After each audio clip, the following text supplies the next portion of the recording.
Bonjour à tous et bienvenue dans ce nouveau tuto sur la plantation d'un arbre fruitier. Il est essentiel de se poser quelques questions avant de commencer votre plantation, à savoir quand planter, où planter, que planter.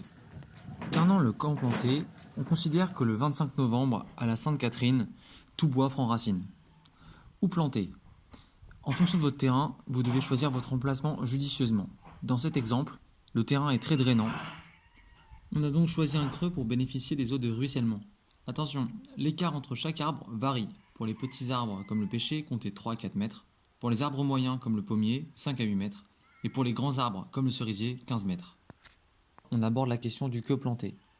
La première option, c'est celle du semi-direct. C'est le chemin le plus ardu, vous partez du pépin pour arriver à un arbre fruitier.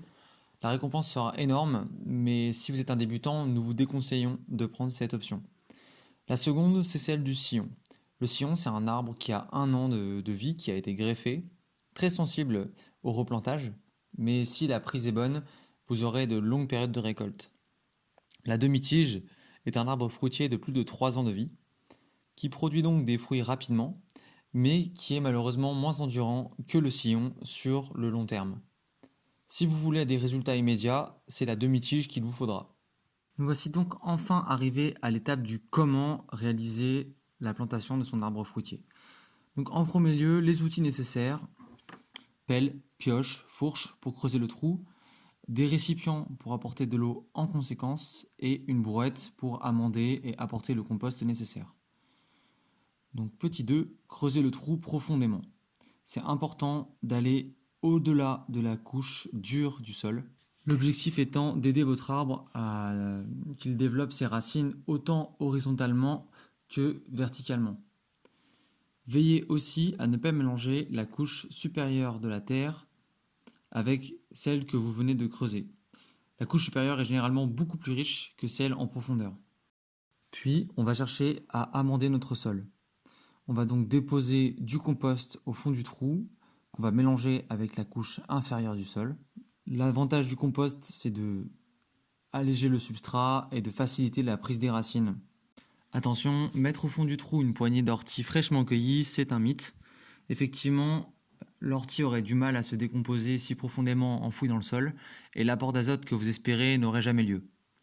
Puis, on passe au pralinage des racines. C'est une étape importante car elle facilite la prise des racines dans le nouveau sol.